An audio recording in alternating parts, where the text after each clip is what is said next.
My issue with book talk isn't necessarily the readers themselves. It's not even the most heinous problematic books I've ever read. It's the inability to have an original and moral thought in the real world.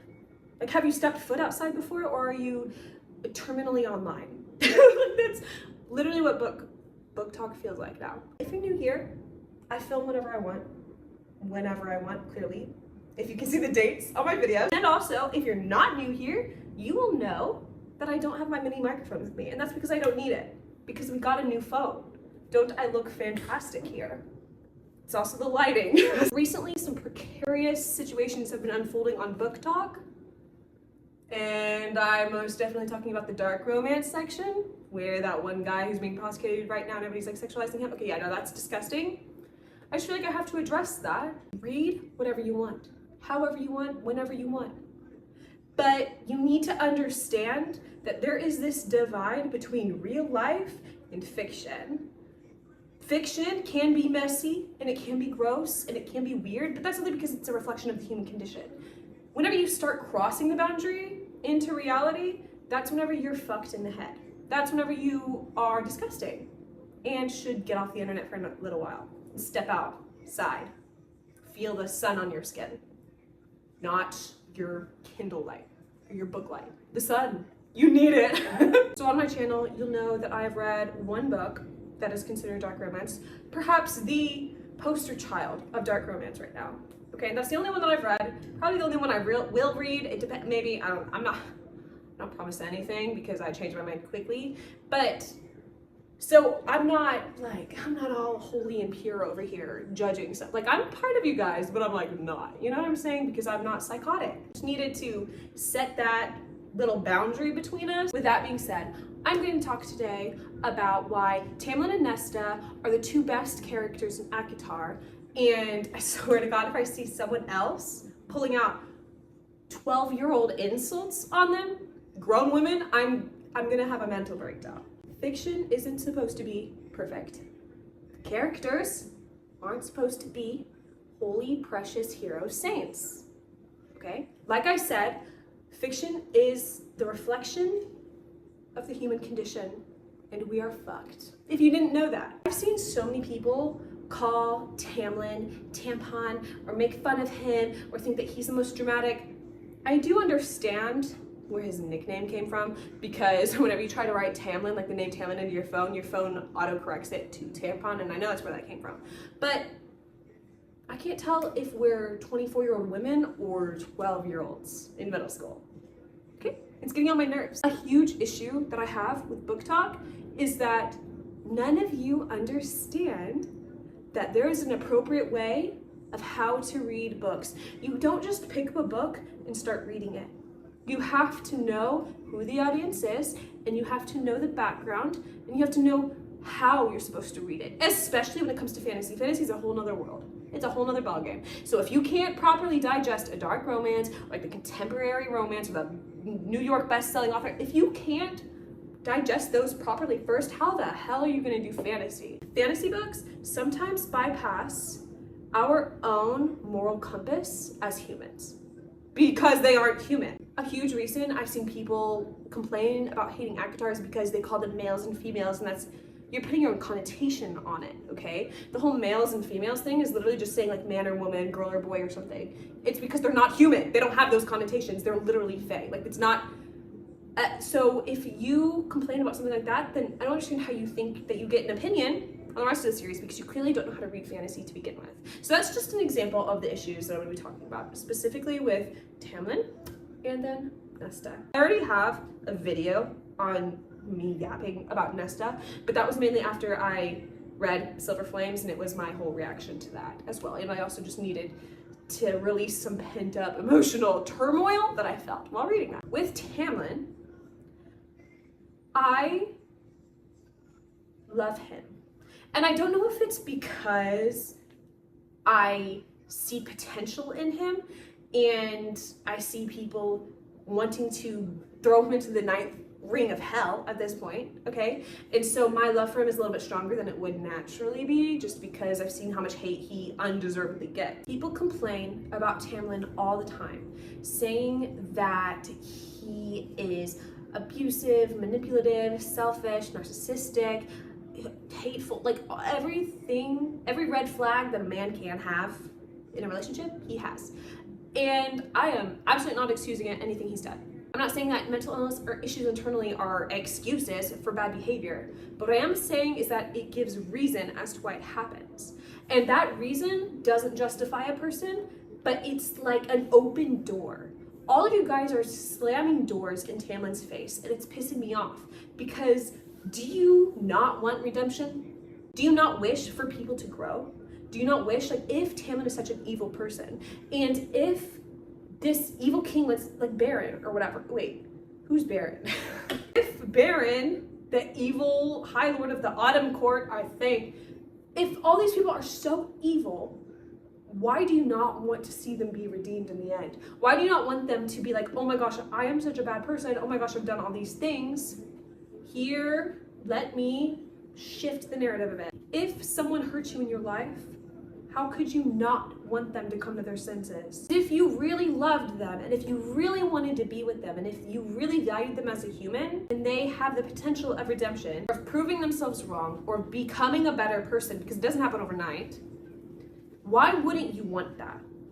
Why do you want to just write off people? I know that it's a self-preservation thing to just push these people out of their lives. If you're not in the best mental space, I understand, like, setting boundaries for self-preservation. How far are you supposed to take the self-preservation? That's my question here. Because I understand, like, self-preservation and protecting yourself, but at the same time, if you're someone who's suffering and you might lash out at people and become abusive, but you don't inherently want it and you don't mean to, you just need help. If everybody leaves you during a dark time in your life, why would you want to go back to them? Like, sure, it's your fault, technically, but wouldn't you want to be forgiven too? And that's such a weird question to ask yourself, because no one ever sees themselves as the abuser. No one ever puts them in the abuser's shoes. And I'm not sitting here defending abusers, but I am sitting here asking the question, if you're not willing to help someone who might want help, then why do you think you deserve their love and affection after they're a better person? If you're not going to love them inherently for who they were and pull them out of it, I'm not saying to sit there and you love them so you're gonna let them abuse you. No, I'm saying tough love is a thing. I love you, so I'm gonna grab your hand, and if you want help, you're gonna get the fuck out of this situation. You're gonna go to therapy, you're gonna be fixed, and you're gonna appreciate me, and you're gonna respect me the way I deserve. Because you deserve it. We all deserve to love and respect each other. We deserve to give it, and we also deserve to receive it.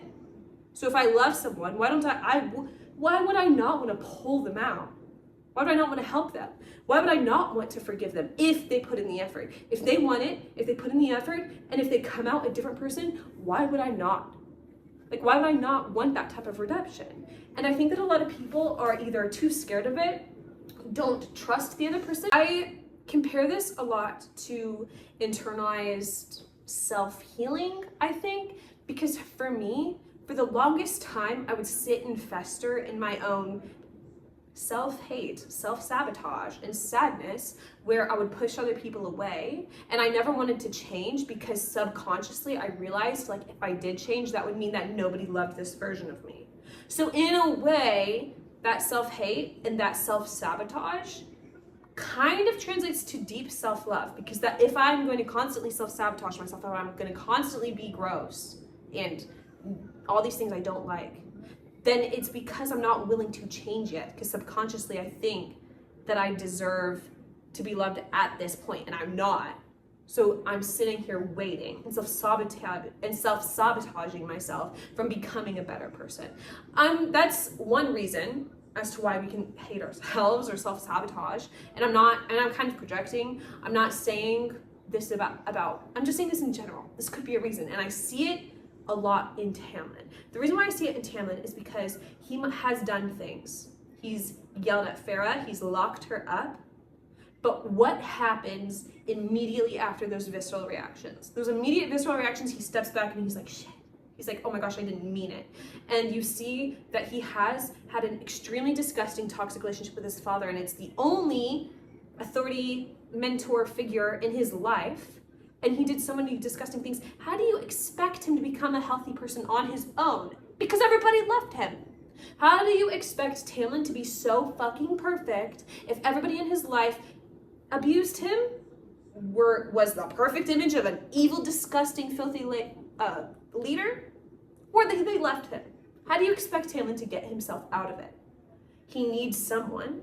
He doesn't deserve to sit and rot. My next question now is, do childhood abuse victims deserve to be cast out of society? If they don't get the healing, they become the abuser. So is it their fault? No, but yes, because they weren't healed. But how are you supposed to heal without a community? That's why I don't hate Tamlin, because I empathize with him, but that's not excusing what he does, because he is making bad decisions, but he hasn't had the perfect opportunity to be able to make the better ones because everybody's left him. And I'm not blaming this for everybody else, because I understand your best friend hurts you. Of course you're going to choose Lucian. Of course he's going to leave. Like, it makes sense why people leave people like this. So I totally get it. I totally get why people left him, and I'm not blaming them. Everybody is equally at fault and not at fault about the same things. And I know it's so confusing, but situations like this are so nuanced, and people nowadays on Twitter, on TikTok, in book talk, hate nuance because they're too lazy and selfish to think through it. And I know that sounds like such a bad, mean thing to say, but why aren't you asking these questions? Why do you hate Tamlin the way you do? If you truly love everybody and view everybody as equal, then why don't you give them the same opportunity? Why do you write them off if they do one bad thing? Because you're not perfect, and you never fucking will be. You're acting so much better, like you're some holy saint, than the characters in these books, which I know you fucking aren't. I'm not. We're all equal. Like I just said, we're all equal in goodness and evilness. That's kind of my spiel about Tamlin. Kind of a lecture on you guys. My part 2 on this is Nesta. I'm going to talk about what I'm thinking now, because I don't know if I talked about it or not. I'm gonna have to go back. People love to call Nesta a narcissist, and they have their proof in the books. The major thing about narcissism that for some reason everybody forgets whenever it comes to Nesta is that inherently narcissists live in their own little dreamland world where they're the center of the universe and they can do no harm. So tell me why she and Cassian were crying to each other. She said, I don't deserve you because I'm shit.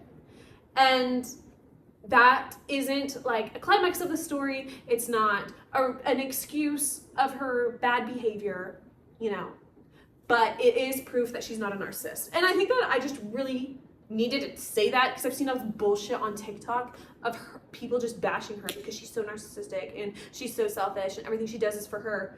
Every bad decision that she has made, and I don't say bad decision, the reason why I'm calling them bad decisions is because it has harmed someone, but it's self-preservation. A lot of the characters, whenever they make decisions that we don't like, is self-preservation or unhealed trauma.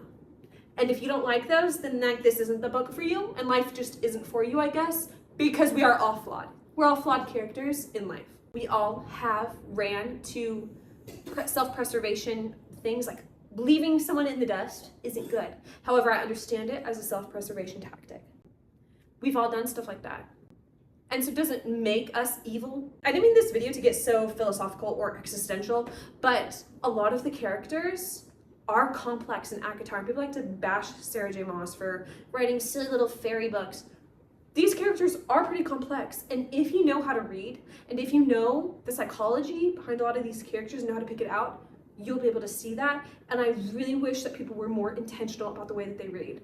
I mean, literally, watch my video of Haunting Adeline. These characters still reflections of the human condition, which means that they're going to be complex, they're going to have nuance, they're going to be evil, they're going to be uncomfortable at times, but it's just a better way of raising the questions and raising the situations, I guess, to be able to discuss philosophy and questions and ask these type of questions.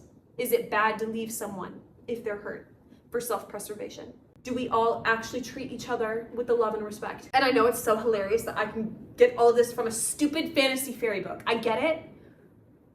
But that's what literature does. And I'm sick and tired of people being like, but what's the spice level in this book talk book? Have you had a thought before? Brain rot, hello? What are you talking about? Do you not care about people? Do you not want to read about people? Do you not love life? Like, what's going on? What are we doing here? Yes, these are just silly fantasy books. And yes, they're filled with filth. Haunting Adeline, Silver Flames, those are the two dirtiest books I've ever read. But I've raised all these questions and I haven't even addressed the sexual themes. I literally have asked some crazy questions and literally came up with some crazy theories about Haunting Adeline, which is like the biggest dirty, filthy, brain-rotted book ever, because characters and writing characters are still reflections of humans who are so complicated and so nuanced. And I'm just begging you to read books with that intention, with that expectation. Characters slowly come to life as you read, no matter what book it is, no matter how dull you think they might be. But they still have qualities of people, of real life people. They do, because they're reflections of us. And so if you want to keep reading book talk, and if you want to keep reading these silly little whatever books that people make fun of, I just want you to use your brain. Not everything has to do with filth. In 500 years, someone digs up your library, jail. That's embarrassing. Use your brain, unless TikTok has stolen it all.